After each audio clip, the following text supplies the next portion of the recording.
વાત કરવાની છે બહાર વ્રતની.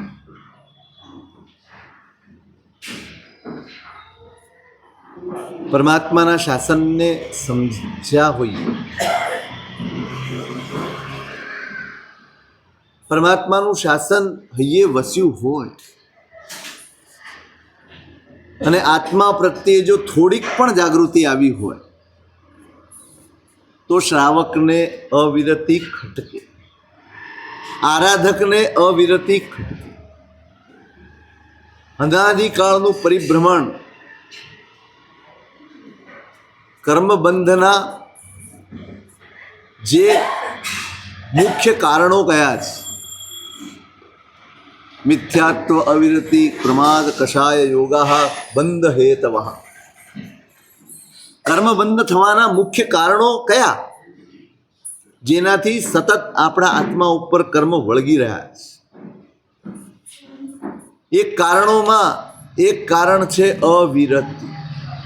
મિથ્યાત્વ એક કારણ છે, અવિરતિ એક કારણ છે, પ્રમાદ એક કારણ છે, કષાય એક કારણ છે, અને મન વચન કાયાના યોગો આ 5 કારણો છે જેનાથી નિરંતર આત્મા કર્મ બાંધી રહ્યો છે. અને કર્મબંધના કારણો અટકાવ્યા વગર, એમાંથી બહાર નીકળ્યા વગર આત્મકલ્યાણની વાત કરવી એ માત્ર વિડંબના છે, એ અજ્ઞાન છે. દરવાજા તો બંધ કરવા પડશે, કર્મના આશ્રવને રોકવો તો પડશે. અને સૌથી મોટો આશ્રવ છે અવિરતિ. ક્યાંય અટકવું નહીં, આ અવિરતિ. સતત સંસારના ભાવોમાં, સંસારની ઈચ્છાઓમાં, સંસારની ઈચ્છાઓમાં, સંસારની તૃષ્ણાઓમાં જીવ્યા કરવું, આ અવિરતિ છે. એની જ મથામણ ચાલે, આત્માનું વિસ્મરણ જ થઈ જાય અને આ જ બધું મુખ્ય થઈ જાય, આ અવિરતિ છે. અને એમાંથી બહાર નીકળવાનો માર્ગ પરમાત્માએ ફરમાવ્યો છે દેશ વિરતિ અને સર્વવિરતિ. જેની ક્ષમતા છે,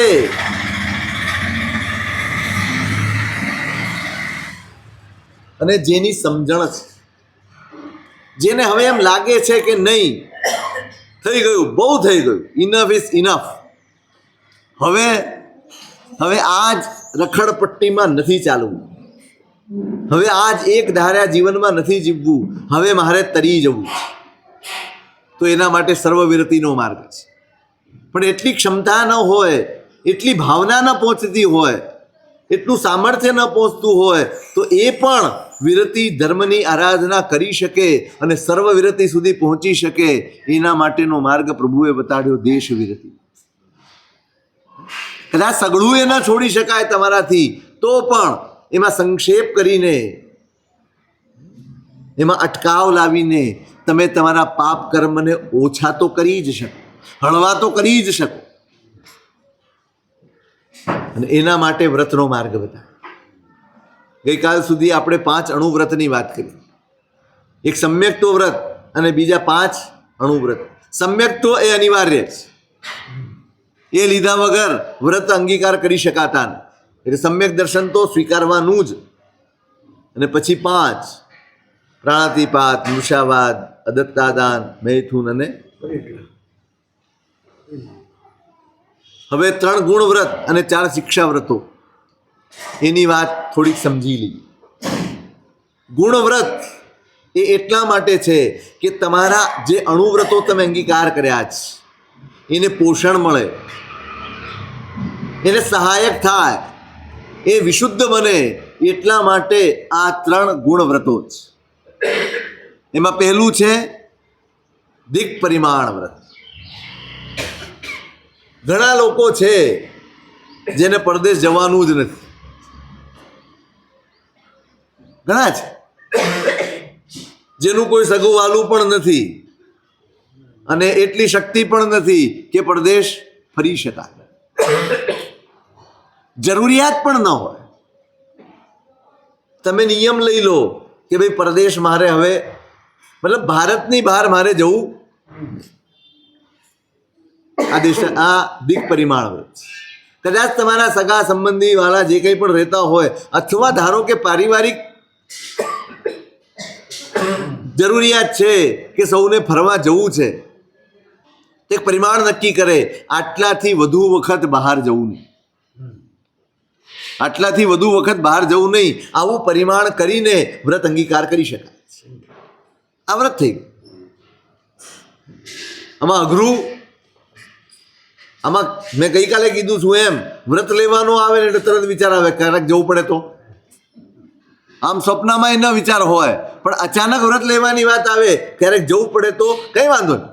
જવું પડે તો છૂટ, આપણે એટલી છૂટ રાખી શકાય. 2 વાર 4 વાર ખીસું જોઈને છૂટ રખાય.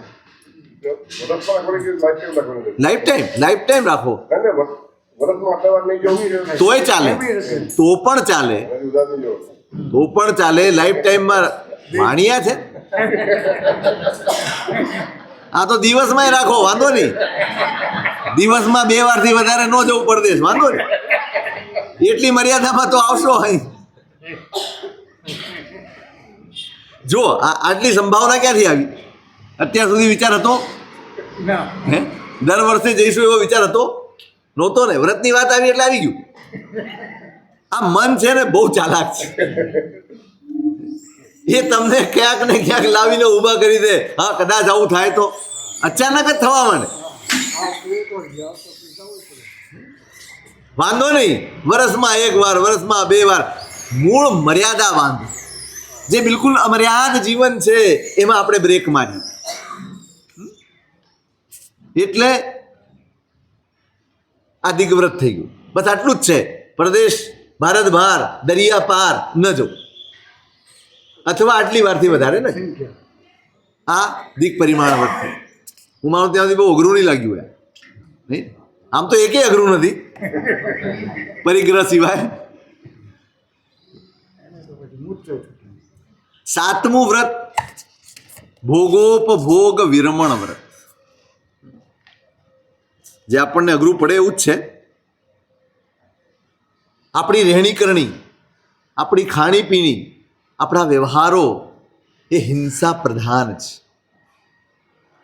હિંસા વગર એક ડગલું એ આપણાથી માંડી શકાતું. શ્રાવક અથવા ધર્મી એનું નામ જે સતત પોતાની જાતને હિંસાથી બચાવતો ચાલે.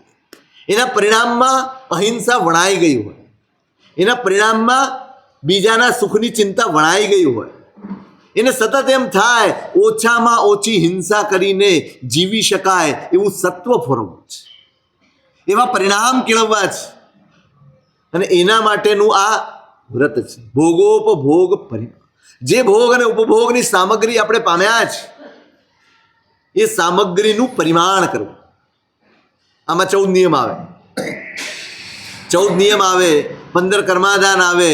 આ બધી જ જે વસ્તુ આવે, આ બધી જ ભોગોપભોગ વિરમણ વ્રતમાં આવે.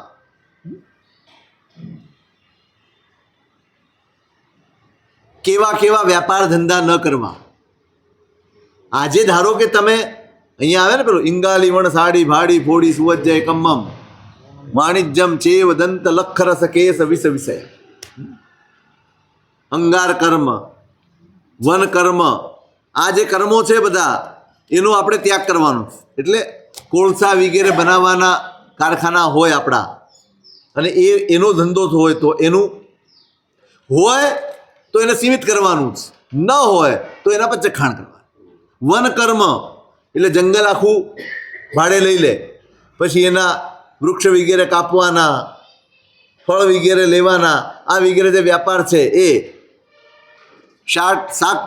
શકટ કર્મ એટલે ગાડું વગેરે બનાવીને આપવું, વાહનનું કારખાનું આજની પરિભાષામાં. ભાટક કર્મ ભાડેથી ગાડી વગેરે ફેરવવા તે. સ્ફોટક કર્મ એટલે વાવ તળાવ વગેરે જમીન ખોદીને જે બનાવવાના હોય એ બધા ધંધા કરવા તે. પછી વાણિજ્ય, આ 5 કર્મ થયા. આ 5 વાણિજ્ય આવશે. દંત વાણિજ્ય, લક્ષ વાણિજ્ય, દાંતનું એટલે હાથી દાંત વગેરે નો વ્યાપાર કરવો, લાખ વગેરે દ્રવ્યોનો વ્યાપાર કરવો, રસ વાણિજ્ય એટલે દારૂ વગેરેનો ધંધો કરવો. કેશ વાણિજ્ય એટલે વાળ વગેરેનો અને વાળવાળા એટલે કોઈ દાસ દાસી વગેરેનો વેપાર કરવો. વિષ વાણિજ્ય ઝેરનો ધંધો, એનો પણ વ્યાપાર છે જ, અને અત્યારની પરિભાષામાં ઝેર પણ અને કેમિકલ્સ પણ જે કંઈ પણ છે એ બધો વ્યાપાર અંદર આવે. પછી યંત્રપીલન કર્મ એટલે સંચા વગેરે રાખવા, તેલ પીરવા, શેરડી પીલવી, આ બધાના કાર્યો છે તે. નિર્લાંછન કર્મ એટલે બળદ ગાય વગેરે પ્રાણીઓના અંગનું છેદન વગેરે કરવું, એને છેદ વગેરે કરવા એ કાર્ય. દવદાવ એટલે જંગલમાં આગ વગેરે લગાડવી હોય છે કે ભાઈ બહુ વધી ગયું છે ને અને સાફ કરવું છે તો એને આગ લગાડવી વગેરે.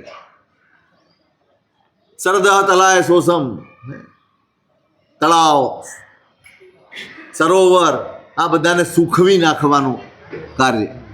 અને અસતી પોષણ એટલે જે વ્યભિચાર વગેરેનો ધંધો કરે છે એનું પોષણ વગેરે કરવું. આ બધા જ કર્માધાન છે. આજે તમે આ બધા જ વ્યાપાર નથી કરતા ને, અને છતાંય તમે જોડાયેલા હોઈ શકો. હે એકલી બેંક નહીં, બેંક તો ખરી જ. શેર બજાર આ બધા જ ધંધાઓમાં પૈસા રોકે છે. શેર બજાર એટલે એ કઈ બજારની કંપનીઓ છે ને તમારી.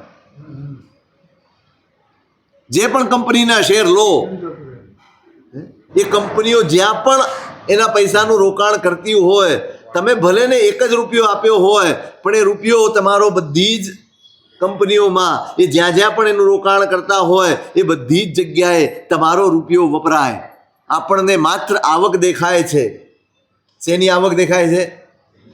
પૈસાની આવક દેખાય છે, કર્મની આવક દેખાતી નથી.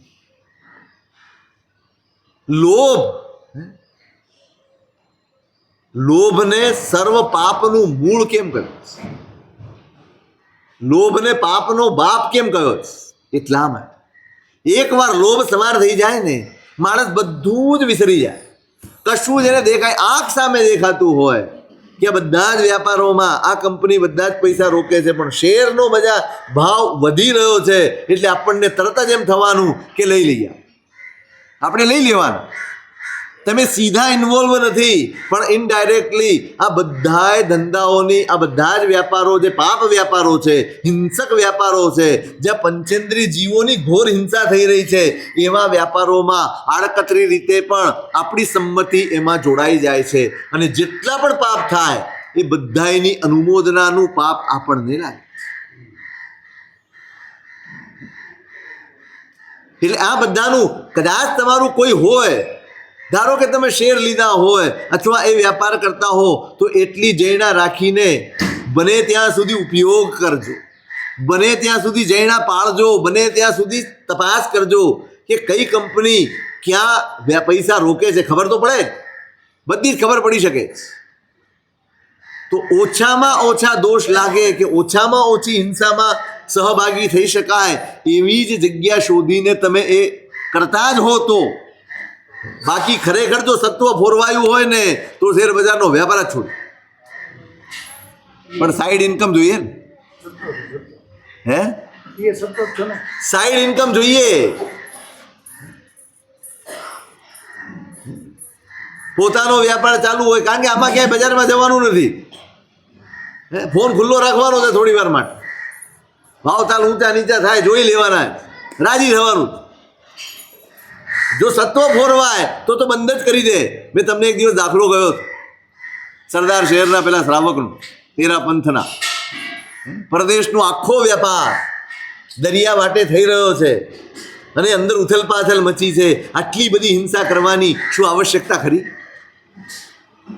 આટલો પૈસાનો લોભ એ કરવો જરૂરી ખરો? શું મારી આજીવિકા આના વગર અટકી પડે એમ છે?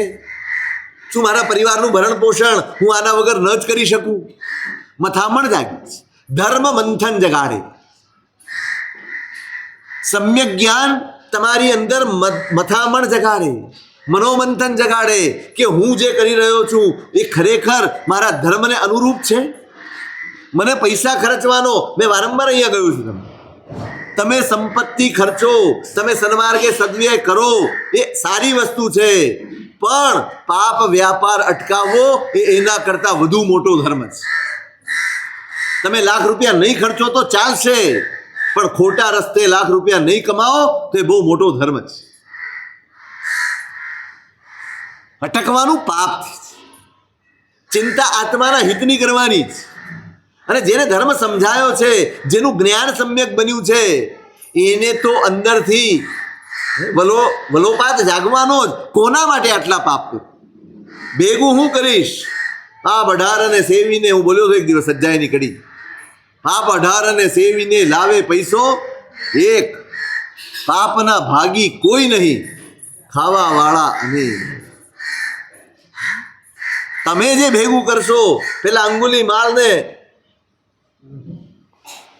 એ બુદ્ધની પાસે આવ્યો, બુદ્ધે એને સમજાવ્યો, ભાઈ શેના માટે આ રસ્તો?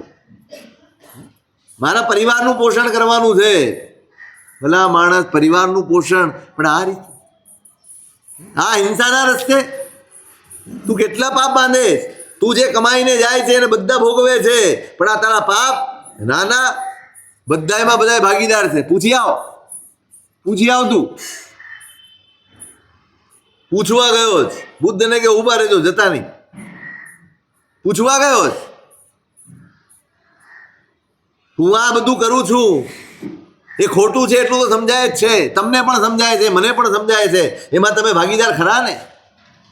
અમે ક્યાં ચોખા મૂક્યા છે તું ખોટું કરીને પૈસા? અમારે તો પેટ ભરવાથી કામ, અમારે રહેવા માટે મકાન જોઈએ, પહેરવા માટે કપડાં જોઈએ અને ખાવા માટે ભોજન જોઈએ. આ ત્રણનું અમારે કામ. તું કયા રસ્તે લાવે તું જાણે. ઝાટકો લાગ્યો. વિચારજો કોઈક દિવસ, આપણે જે પાપોનું સેવન કરીએ છીએ, શ્રાવકનું ઘર તો એવું હોય, ધર્મીનું ઘર એવું હોય, અરસપરસ એકબીજાને પાપના રસ્તે જતા રોકતા, પાપ ઓછા કરવા માટે પ્રેરિત કરતા હોય. એમ કે શ્રાવિકાઓ કે ભાઈ બહુ થઈ ગયું, હવે બહુ વ્યાપાર કર્યો, બહુ ધંધો કર્યો, હવે સંકેલો, હવે દીકરાઓ તૈયાર થઈ ગયા, દીકરીઓ તૈયાર થઈ ગઈ, બધી જવાબદારી પૂરી થઈ ગઈ, હવે નિવૃત્ત થાઓ, આપણે ભેગા મળીને આરાધના કરો. આ પ્રભુની પરંપરામાં થયેલા કુળોના એની આ મર્યાદાઓ, પ્રભુ શાસનની આરાધના કરનાર કુળોની આ મર્યાદાઓ પરસ્પર રોકતા હોય. કોના માટે કરો છો આટલું પાપ? અમારે નથી કોઈ જરૂર, નથી અમારે શોખ પૂરા કરવા. અમારા શોખ માટે, આ પરિવારના શોખ માટે, એના મોજ શોખ માટે તમે તમારો દિવસ આખો વ્યતીત કરો, આટલા બધા પાપ કર્મ કરો અને અમે મોજ કરીએ? અંદર ખેદ થવો જોઈએ. આપણી સાથે જોડાયેલી કોઈ પણ વ્યક્તિ પાપમાં વધુ ન લેપાય એની ચિંતા કરીએ ને, એ પણ ધર્મ છે. કોઈક સામાયિક નથી કરતું એનું તમને દુઃખ થાય છે, પણ વ્યાપાર ઓછું નથી કરતો એનું દુઃખ નથી થતું, એનો ખેદ નથી થતો કે હવે એક અવસ્થા થઈ ગઈ, હવે બસ ક્યાંક તો અટકવું પડશે ને, ક્યારેક તો અટકવું પડશે ને. ક્યારે? આંખે ઝાંકપ આવી જશે, કાને સંભળાતું બંધ થઈ જશે, ચાલવાની પગમાં તાકાત નહીં હોય, ત્યારે અટકશો. લાચાર થઈને અટકશો કે ધર્મ બુદ્ધિથી અટકશો? લાચાર થઈને અટકશો ને એ આખો સમય તમારો અર્થ ધ્યાનમાં જવાનો, અને ધર્મ બુદ્ધિથી અટકશો તો જીવનમાં ધર્મ આવશે, ધર્મ ધ્યાન આવશે, શુભ ધ્યાન આવશે. લાચાર થઈને અટકે છે ને એ ઘરમાં તાક્યા જ કરે છે, કોણ આવે ને મને દેરાસર લઈ જાય, કોણ આવે ને મને દુકાને લઈ જાય, કોણ આવે ને મને ફરવા લઈ જાય. અને આજની પરિસ્થિતિ એવી છે, ઘરના કોઈને તમારી માટે સમય નથી. એવું જીવન જીવવું છે. એક દિવસ અટકવાનું જ છે, બહુ જ સમજણપૂર્વક આ બધી જ પાપ પ્રવૃત્તિઓથી અટકી જવાનું, પાપ કર્મ છોડવાના. એના માટેનું આ વ્રત છે. 14 નિયમ. સચિત્ત દબ્બ વિગઈ વાણા તંબોલ વત્ત કુસુમેશુ વાહણ શયણ વિલેવણ બંબ દિશી નાણ ભક્તેશ. 14 નિયમ. કેવી અદ્ભુત વ્યવસ્થા પ્રભુએ કરી છે. રોજ રોજ રોજ રોજ સવારે ઉઠીને શ્રાવક આ 14 નિયમ ધારે. આખા દિવસમાં અઢળક પાપ થાય છે, અઢળક દોષો સેવાય છે, વગર કારણે અને કારણે કેટલા કર્મો બાંધીએ છીએ, કેટલા કર્મો. મર્યાદા બાંધી દીધી હોય એટલાનું જ દોષ, એટલાના જ પાપો.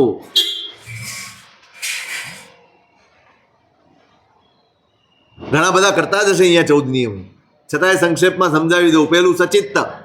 આખા દિવસમાં સચિત્ત દ્રવ્યો, તમે ફળ ફ્રૂટ શાકભાજી મીઠું સચિત્ત પાણી વગેરે કેટલા દ્રવ્યો તમારે આખા દિવસમાં વાપરવા એનું પરિમાણ કરી દે. 14 નિયમ. જેટલા પણ સચિત્ત દ્રવ્યો તમે ઉપયોગમાં લેતા હો એ બધાયનું સંખ્યાથી ધારવું. કિલો બિલોમાં સમજ પડશે નહીં, સંખ્યાથી ધારવું. હા, બધી ઘણા 2 કિલો 2.5 કિલો ને પછી પ્રમાણથી પણ ઘણું વધારે રાખી લેવાય. દ્રવ્ય, આખા દિવસમાં કેટલા દ્રવ્ય ખાવા, કેટલા ખાતા હશો તમે? 40-50 તો ખાતા હશો. દ્રવ્ય એટલે જેનો સ્વાદ બદલાય એટલે દ્રવ્ય બદલાય. સમજ્યા? રોટલીનો ખાખરો કર્યો એટલે એ જુદો દ્રવ્ય. રોટલી જુદી, રોટલો જુદો, થેપલા જુદા, પરોઠા જુદા. હા, પછી બધું એક ગણી નાખે. ઘણા હોશિયાર હોય, આમ તો એક જ દ્રવ્ય ખાવાનું છે, પૂતગલ. બીજો દ્રવ્ય જ નથી આવતું. પણ આખા દિવસમાં હા, રોટલી તમે 3 ટાઈમ ખાઓ તો એક જ ગણાય. દરેક રોટલી જુદું દ્રવ્ય ના ગણાય. પણ રોટલી રોટલી રોટલી તમે 3 ટાઈમ ખાતા હો તો એક જ દ્રવ્ય ગણાય. શાક જુદા એ દ્રવ્ય જુદા.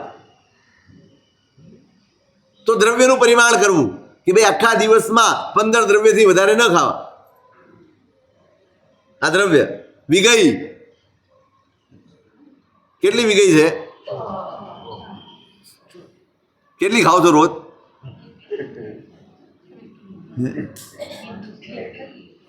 બધી ખાતા હશો. અને જુઓ તમે કેટલી સરસ વ્યવસ્થા કરી. તમે મૂળથી અથવા કાચી વિગઈ અથવા મૂળથી વિગઈ છોડી શકો. તમે એમ વિચારો દૂધ, તો ભાઈ આજે કાચું દૂધ નહીં પીવું એટલે દૂધ ન પીવું, દૂધની વસ્તુ ખાઈ શકો. મૂળથી વિગઈનો ત્યાગ કરો તો દૂધનો પણ ત્યાગ અને દૂધમાંથી બનેલી દરેક વસ્તુનો ત્યાગ. બહુ સહેલું છે. રોજ એકાદી વિગઈનો ત્યાગ તો આપણે અવશ્ય કરીશું. રોજ કંઈ ગોળ ખાતા નથી હોતા, રોજ કંઈ ઉપરથી ઘી લેતા નથી હોતા. કાચી વિગઈ તો ગમે ત્યારે છોડી શકાય, એટલે વિગઈનો ત્યાગ કરી શકો તમે. ઉપરથી નહીં લેવાનું ને, બસ. એટલે ઘી, આજે ઘીનું ત્રાસ તો નહીં ચોપડવાની, શું ફેર પડે? હા, આમાંય ઘણા લોકો દીક્ષા ના લઈએ તો એક રોટલી કોરી ખાવી એવો નિયમ લેતા હોય. એક દિવસ કોરી રોટલી ખાઈ લે, ગળે ન ઉતરે.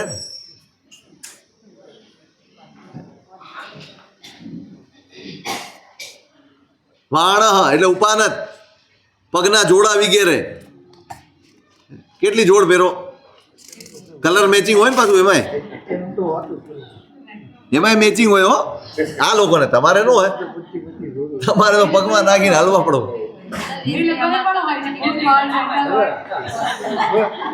એમ નમતું ચોખે એમ નથી, એમ કોઈ નમતું ચોખે એમ નથી.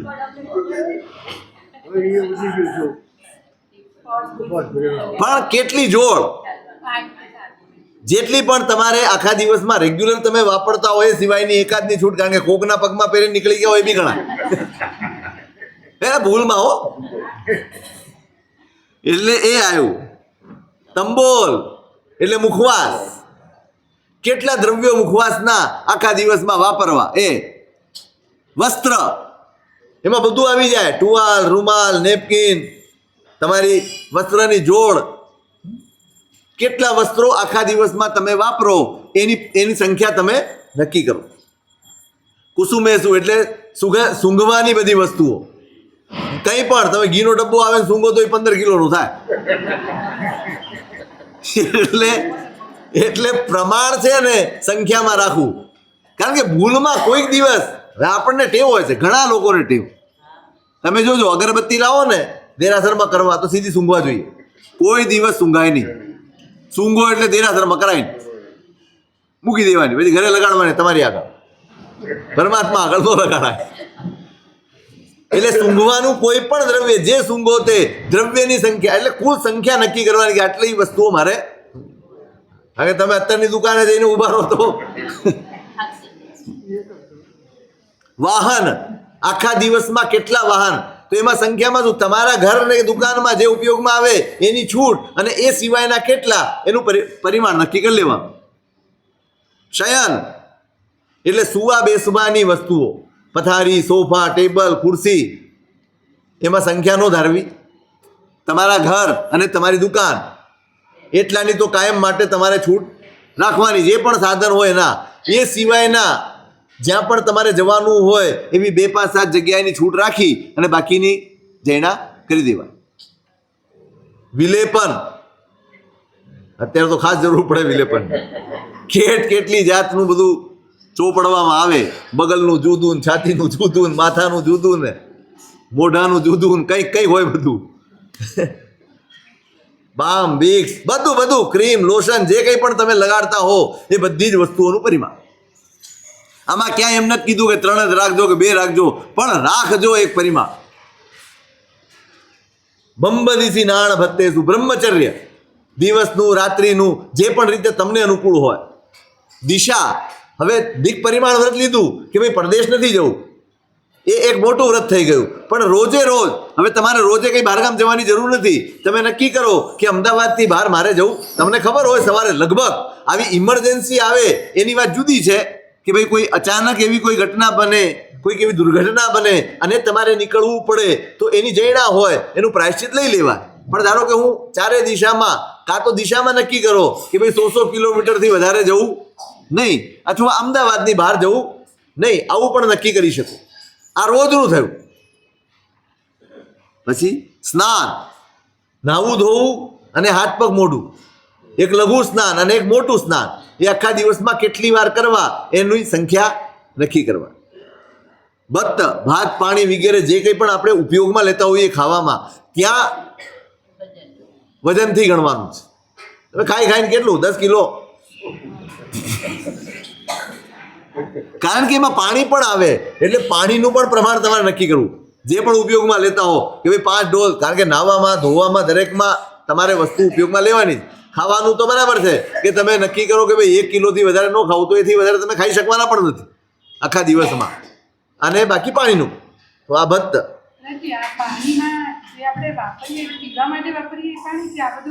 વાપરવામાં, ઉપયોગમાં જે આવે બધું પાણી ગણી લેવાનું. જો કે એમાં સચિત્તમાં આવી જાય છે, એટલે આ પીવાનું પાણી પણ કેટલું ગણશો, તમારે જે બી રોજનું પ્રમાણ હોય, 4 લીટર 5 લીટર જે પણ ગણતા હો એ. પછી પૃથ્વીકાય, અપકાય, તેવકાય, વાયુકાય, વનસ્પતિકાય, ત્રસકાય, આ બધા. પૃથ્વીકાયમાં માટી, મીઠું, ચૂનો, પથ્થર, આ વગેરે જેનો ઉપયોગ તમે કરતા હો. આ મોટા ભાગે તો શું, કાં તો માટી ને કાં મીઠું, આ 2 વસ્તુ તમારામાં મોટા ભાગે આવે. અપકાયમાં પીવાનું પાણી, એમાં બધું આવી ગયું. એટલે તમારા ઘરમાં જે ટાંકી બાકી હોય બધાની છૂટ રાખી જ લેવાની.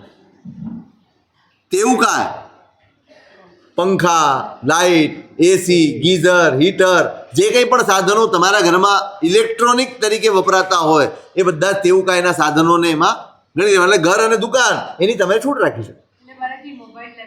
બધું આવે, ઇલેક્ટ્રિક, બધા ઇલેક્ટ્રોનિકમાં બધું આવી.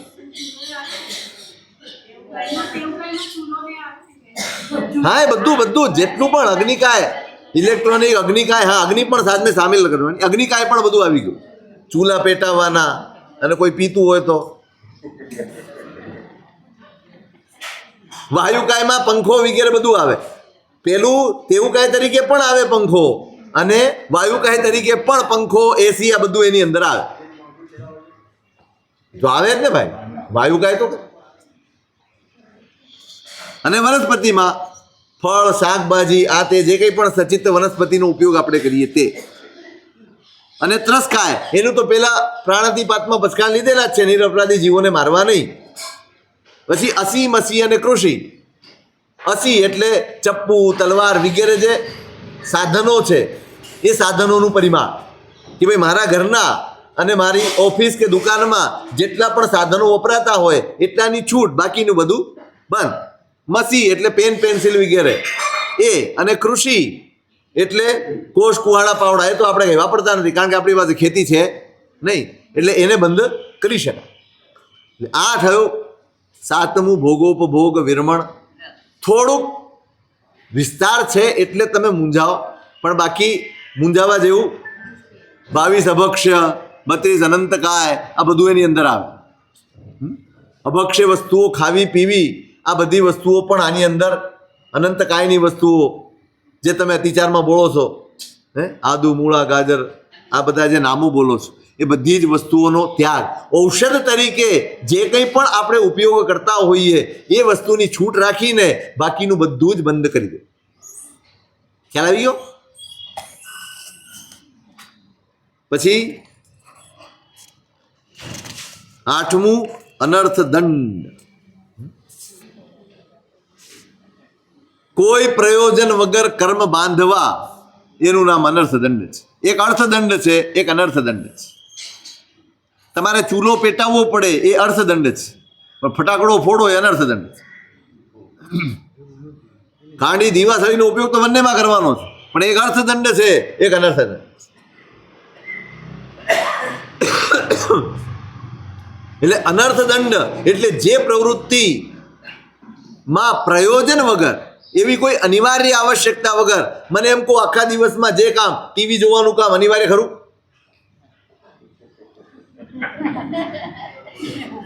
અનિવાર્ય ખરું એટલું પૂછું. જુઓ છો નથી જોતા એ નથી પૂછતો. સવાલ અઘરો છે. સવાલ અઘરો નથી, જવાબ અઘરો છે.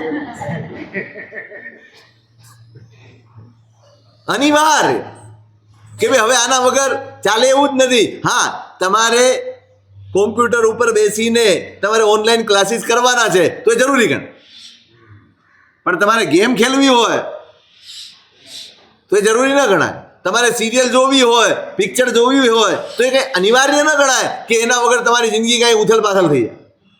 એ બધી જ વસ્તુઓ, નાટક ચેટક આ તે બધું જ જેનાથી માત્ર ને માત્ર મનોરંજન થાય, એની સાથે હાસ્ય મોહનીય રાગ વગેરેના બંધ વધે એવા જે કંઈ પણ કૃત્યો છે એ બધા જ અનર્થ દંડની અંદર. એ બધી જ વસ્તુઓનું તમારે પરિમાણ કરવું. સાવ ત્યાગ કરી દો તો બહુ સારું, ઘણો ટાઈમ બચ્યો.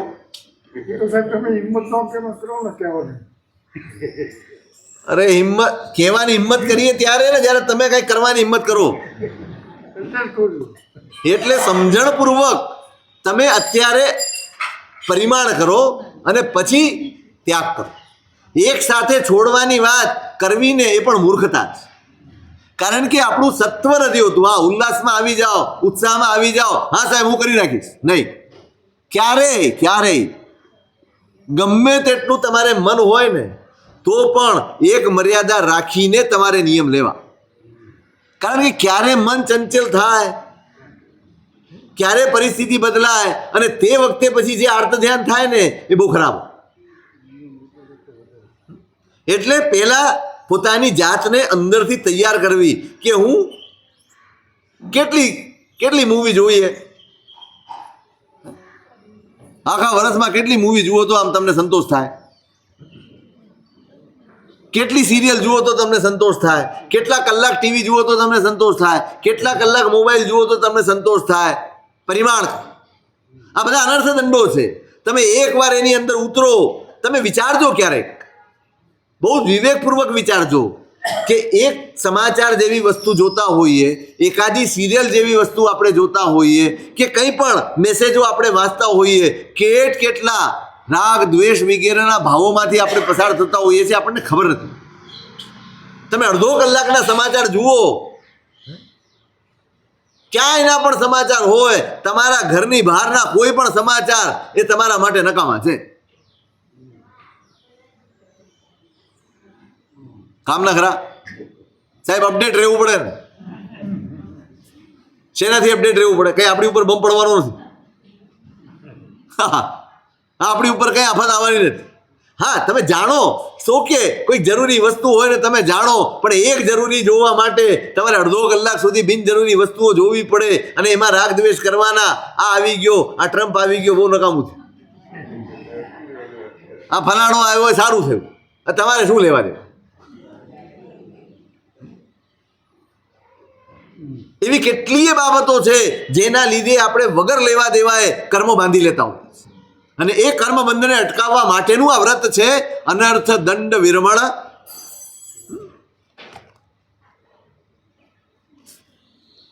ખ્યાલ આવી ગયો?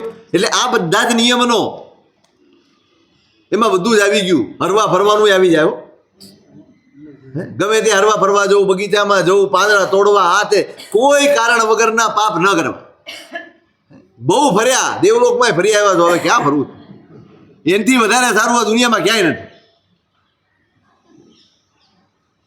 અને ધારો કે તમે ગમે ત્યાં જઈ આવ્યા, નાયગરાનો ધોધ જોઈ આવ્યા, છેવટે તો નળ નીચે જ ઉભા રહેવાનું છે ને.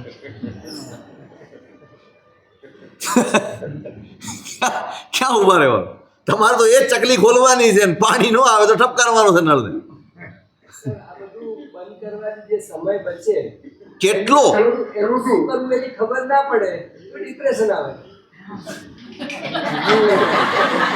બહુ સાચી વાત. મેં એક દિવસ વાંચ્યું હતું, ઘણા વખત પહેલા વાંચ્યું હતું, કે વિજ્ઞાને શોધો કરીને માણસનો સમય તો બચાવી આપ્યો છે, પણ બચેલા સમયનું શું કરવું એનો જવાબ વિજ્ઞાન પાસે નથી. તમારી પાસે પણ આ જવાબ નથી. અરે નહીં, હું એ નથી કહેતો. ખરેખર જો એ સમસ્યા હોય ને તો તમને જીવતા જ નથી આવડતું. જો બચેલા સમયનું શું કરવું એ સમસ્યા આજે તમારી પાસે હોય તો આપણે બુદ્ધુ છીએ, સમજુ નથી. તમે જીવન શું ગોઠવ્યું?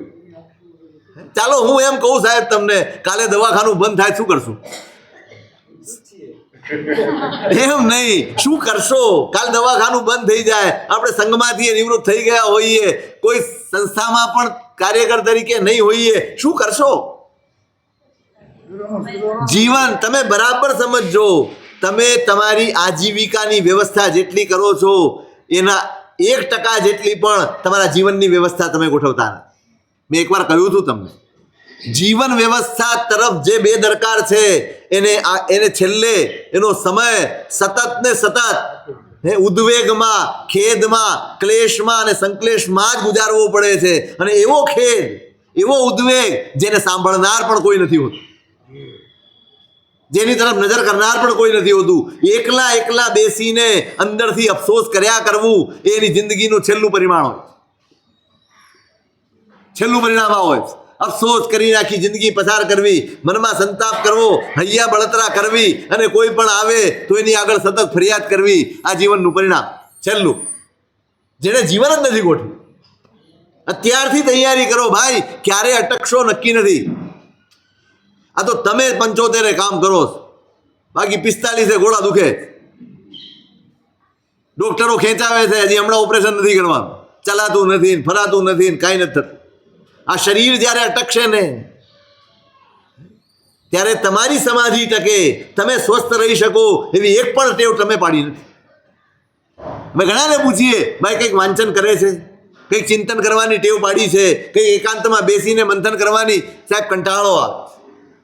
કંટાળો કંઈ વાંધો નથી, આજે તમે કંટાળશો ને આવતીકાલે સંતાપ સિવાય તમારા લમણે કશું લખાયેલું નહીં.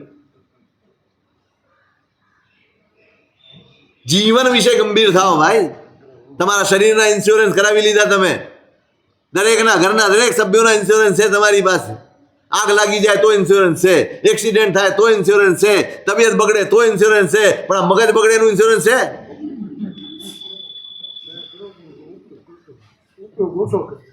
મગજનો આ મેં ક્યાં કરો છો? ઓછો કરતા હોત ને તો યાદ દશા ન હોત. કરતા જ નથી. મગજનો ઉપયોગ નથી કરતા, ઈચ્છાઓનો જ ઉપયોગ કરીએ છીએ આપણે. આપણી જીવવાની શૈલી જ આ છે, મનમાં આવ્યું તે કરવું, વિવેકપૂર્વક કરવું, એવી કોઈ શૈલી જ નથી આપણી પાસે, એવી ટેવ જ નથી પાડી. આપ કરો, વ્યવસ્થા કરો, આ બધું જ વ્યવસ્થા બતાડે છે. કેટલો સમય બચે, કેટલું સરસ વાંચવાનું આ દુનિયામાં છે, કેટલું વાંચવાનું. તમે વાંચો અને તમે રાજી થાઓ. કેવી કેવી અદ્ભુત વાતો છે. તમને પોષણ મળે, તમારા વિચારોને પોષણ મળે, તમારી દ્રષ્ટિ ખીલે, તમારી દ્રષ્ટિ ખુલે, તમારી વિચાર શક્તિ ખીલે, તમારી વિવેક શક્તિ ખીલે. વાંચવાનું છે, વિચારવાનું છે, જોવાનું છે, ઘણું એ કામ કરવાનું. અને ધર્મ તો છે જ. હા, ઘણા કહે સાહેબ આખો દિવસ તો ન થાય. હું એ સમજુ ન થાય, આખો દિવસ ધર્મ ન થાય, પણ પરોપકાર ઘણો થઈ શકે. ઘણી રીતે બીજાને મદદ થઈ શકે, ઘણી રીતે બીજાને તમે હેલ્પફુલ થઈ શકો, ઘણું બધું થઈ શકે. પણ પેલા અટકો તો ખરા. આખા દિવસમાં ક્યારેક બેસીને હિસાબ કરજો, કામના કલાક કેટલા અને નકામા કલાક કેટલા. હિસાબ કરજો ક્યારેક કે આપણે જે દિવસ ગુજારીએ છીએ 24 કલાકનો એકાદ વાર તમે તમારી જાત પાસે હિસાબ લો. નોંધ શરૂ કરો સવારથી કે આજે હું સવારે ઉઠ્યો ત્યારથી કેટલા કામો મેં જરૂરી કર્યા અને બિનજરૂરી કામો કેટલા, કેટલો સમય સુધી કર્યા, કેટલા સરસ સ્વાધ્યાય કરી શકો. તમારી પાસે તો કેટલું મળ્યું છે સ્વાધ્યાય માટેનું, ચિંતન માટેનું, ગોખવા માટેનું. સ્તવન કરો, સ્તુતિ કરો, સજ્જાય કરો, કેટલું કરી શકો તમે. અનેક યોગો આપ્યા છે. તો આ અનર્થ દંડ છે. એમાં તમારે પરિમાણ કરવાનું કે ભાઈ આટલું. આખા દિવસમાં ટીવી તો ભાઈ આટલા કલાક, સિરિયલો તો ભાઈ આટલી જોવી, પરિમાણ કરવાનું હોય. બાકી તો ખરેખર ધીમે ધીમે ધીમે આ બધી જ પરિસ્થિતિઓમાંથી આપણી જાતને નિવૃત્ત કરવાની જરૂર છે.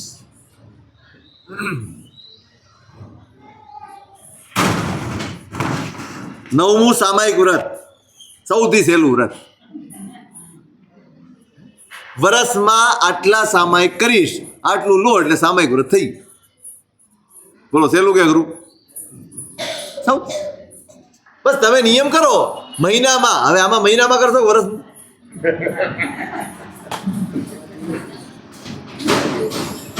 પરદેશ જવાનું મહિને નક્કી કરીએ તો સામાયિક પણ મહિને નક્કી કરવી પડે ને. એટલે અમુક છૂટ રાખીને કે ભાઈ ચલો દિવસમાં, અઠવાડિયામાં 4 સામાયિક, મહિનામાં 10 સામાયિક, અથવા વર્ષની 100 સામાયિક, જે પણ તમારી અનુકૂળતા હોય. જો નિયમ લીધો એનો અર્થ એ છે કે એટલી તો કરવાની, ભાવના એવી રાખવી કે હું રોજ કરી શકું. પછી સામાયિક મહિનાના 20 નક્કી કર્યા હોય, 20 થાય એટલે હાશ હવે કરવાના નથી.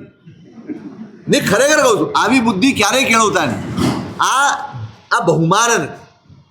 આ તો એવું થયું જાણે તમે જેલમાં બંધ હતા છૂટ્યા. નહીં, આવી વૃત્તિની મનમાં એમ થવું જોઈએ. સતત સામાયિક કરતી વખતે કોઈ પણ નિયમ લો, એ નિયમ પાળતી વખતે એવો મનમાં અધ્યવસાય હોવો જોઈએ કે એવું સત્વ મારા અંદર પ્રગટે કે હું રોજ સામાયિક કરીશ, હું રોજ આ ત્યાગની આરાધના કરી શકું, એવું સત્વ ફરવા. એટલે અમુક સામાયિક નક્કી કરવા, આ સામાયિક વ્રત. 10મે દેશાવકાશિક વ્રત. આમાં ખરેખર તો અત્યારે એ નિયમની આખી પરિસ્થિતિ બદલાઈ ગઈ. આપણે અત્યારે 8 સામાયિક અને 2 પ્રતિક્રમણ, એકાસનું આટલું કરવાનું, અને ઘરને ઉપાશ્રય સિવાય ક્યાંય જવાનું નહીં, બધું નક્કી. કારણ કે 8 સામાયિક કરવાનું હોય, 2 પ્રતિક્રમણ કરવાના હોય, એકાસનું કરવાનું હોય, તો આ બધું જો ધર્મ છે ને આરંભ સમારંભના ત્યાગપૂર્વકનો. તમે એક બાજુ આરંભ સમારંભ ઢગલા બંધ કરો અને પછી બીજી બાજુ એમ કહો કે અમે ધર્મ કરીએ છીએ કે આરાધના કરીએ છીએ, તો દેશાવકાશિક, હા, વર્ષમાં એક વાર એટલું પણ નક્કી કરી શકાય. એક જ વાર પર્યુષણ જેવા દિવસો હોય, તમને પૌષધની અનુકૂળતા ન હોય, જ્ઞાન પાંચમ છે, મૌન એકાદશી છે, પર્યુષણ જેવા દિવસો છે, આવા કોઈ પણ પર્વ દિવસ હોય એમાં એક દિવસ તમે કાઢો, સવાર સાંજનું પ્રતિક્રમણ અને વચ્ચે 8 સામાયિકની આરાધના, આટલું કરો એટલે દેશાવકાશિકનું વ્રત થઈ ગયું. પહેલા તો ખરેખર દેશની મર્યાદા એટલે સ્થાનની મર્યાદા નક્કી કરતા કે ભાઈ આ રૂમમાં હું બેઠો, હવે આજનો દિવસ આ રૂમમાંથી હું બહાર નીકળીશ, રૂમમાં બેસવાનું અને એ પણ પોતાની જાતને સંકેલીને બેસે. પહેલેથી તમારે જે કંઈ પણ જોઈએ એ બધી જ વસ્તુ લઈને બેસવાનું. ધારો કે તમારે સામાયિકમાં જ બેસવાનું છે, પુસ્તક લઈને બેસવાનું છે, માળા લઈને બેસવાનું છે, કે કંઈ પણ જાપનું સાધન લઈને બેસવાનું, બધું જ લઈને બેસી જવાનું. બેસી ગયા પછી મૌન, પછી કોઈ વસ્તુ મંગાવવાની નથી. હવે ફોન ભૂલી ગયા, જોકે ભૂલી જ જવાનું છે, પણ તેમાં એવી મર્યાદા, મૂળ મર્યાદા આ હતી કે ભાઈ દેશની મર્યાદા નક્કી કરે કે ભાઈ આ રૂમમાં કે આ હોલમાંથી મારે બહાર જવું નહીં. બહારથી આપણે અત્યાચારમાં બોલીએ છીએ, બહારથી કંઈક અણાવ્યું, અહીંથી ક્યાંક મોકલ્યું, એ બધી જ પ્રવૃત્તિઓનો ત્યાગ કરીને અંતર્મુખ થઈને આખો દિવસ રહેવું. પણ અત્યારે એનું આખું સ્વરૂપ બદલાયું અને 8 સામાયિક અને 2 પ્રતિક્રમણ, આ એની મર્યાદા. અને એકાસી, આ દેશાવકાશિક વ્રત થયું. આખા વર્ષમાં એકવાર કરો તો પણ ચાલે. 11મે પૌષધોપવાસ, પૌષધ કરવાની વાત છે. આમ દિવસનો અથવા દિવસ રાત, એટલે 4 પ્રહરનો અથવા 8 પ્રહરનો. કાં તો દિવસનો કરી શકે, કાં રાત્રિનો કરી શકે, અથવા દિવસ રાતનો કરી શકે. 3 પ્રકારે થઈ શકે. એટલે આખા વર્ષમાં કેટલી વાર તમે પૌષધની આરાધના. આજે 9, 10, 11, 12 એ શિક્ષા વ્રતો જ. 9મું સામાયિક, 10મું દેશાવકાશિક, 11મું પૌષધોપવાસ અને 12મું અતિથિ સંવિભાગ. આ 4 વ્રતો શિક્ષા વ્રતો છે. સાધુ જીવનનો અભ્યાસ જેનાથી થાય એનું નામ શિક્ષાવ્રત છે. તમે સતત સામાયિક કરો એ પણ સાધુ જીવનનો અભ્યાસ. દેશાવકાશિક, તમે એક જગ્યાએ સ્થિર થઈને બેઠા છો, ક્યાંય બહાર આરંભ સમારંભમાં જતા નથી, ધંધા વ્યાપારમાં જતા નથી, પારિવારિક કોઈ પણ પ્રયોજનમાં જતા નથી, માત્ર ને માત્ર આરાધનામાં સમય પસાર કરો છો. આ પણ સાધુ જીવનનો આસ્વાદ છે. પૌષધોપવાસ, પૌષધ પણ એ જ સાધના છે. એટલે આખા વર્ષમાં 1 વાર, 2 વાર, 5 વાર, જેટલી વાર પણ તમે કરી શકો. હવે તો પૌષધ રહ્યા જ નહીં. આપણા સંઘમાં તો નથી. આપણા સંઘમાં કેમ નથી ખબર નહીં. કોઈ એવું કારણ તો દેખાતું નથી કે તમે પૌષધ ન જ કરી શકો. અને છતાંય આપણો કોઈ ઉલ્લાસ પૌષધની આરાધના તરફ દેખાતો નથી. બાકી પર્યુષણ જેવા દિવસો હોય, પર્વના દિવસો હોય, જ્ઞાન પાંચમ, મૌન 11, સંઘ જાહેર કરવું કે ચલો આજે બાળકોને પૌષધમાં મોકલીએ, વડીલો પણ સાથે આવે અને ભેગા મળીને પૌષધ કરાવો, તો આવતીકાલની આ પેઢીમાં પણ આ પૌષધના સંસ્કાર પૂરશે. નહીતર ખોઈ નાખશું આપણે બધું. ખોઈ નાખ. વિરતિ વગર આરાધના શું કામ? વિરતિની આરાધના વધવી જોઈએ. આજ તો ઉદ્દેશ્ય છે આપણે. આ પર્વ દિવસો શેના માટે છે? અવિરતિમાંથી વિરતિમાં પ્રવેશ કરીએ એના માટે જ. વિરતિના સંસ્કાર પડે એના માટે જ. ખાલી જ્ઞાન પાંચમ આવી, ઉપવાસ કરી લીધો, ખમાસણા આપી દીધા, દેવવંદન કરી લીધું, ભેગા સંસાર ભેગા થઈ ગયા. દુકાનમાં ને ઓફિસમાં ને ટીવીમાં ને ઘરમાં ને અહીં આડા તેડા વ્યવહારમાં નહીં. પર્વના દિવસો બધેથી વ્યવહારોનો સંકેલો કરીને માત્ર પોતાની અંદર રહેવા માટેના દિવસો. આપણે એના મહત્વને જ ઘટાડી દીધું. અને એટલા માટે પૌષધ, સામાયિક, આ બધી આરાધનાઓ કરવાની પાછળનો આશય આ.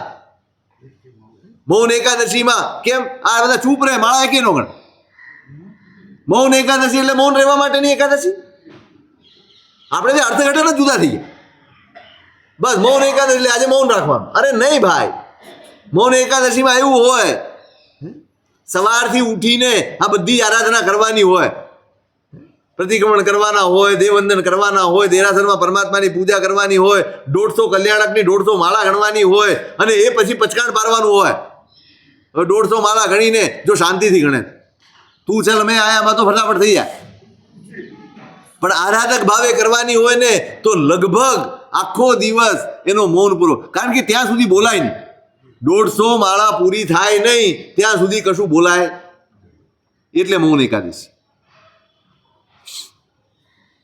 ઠીક છે, પણ કહેવાનો આશય એટલો જ છે, અવિરતિમાંથી વિરતિમાં સ્થિર થવાય, વિરતિના સંસ્કાર પડે એટલા માટે આ બધા પર્વ દિવસોની ગોઠવણી. આપણે તો પર્યુષણ જેવા દિવસોમાં પણ વિરતિ છોડી દીધી.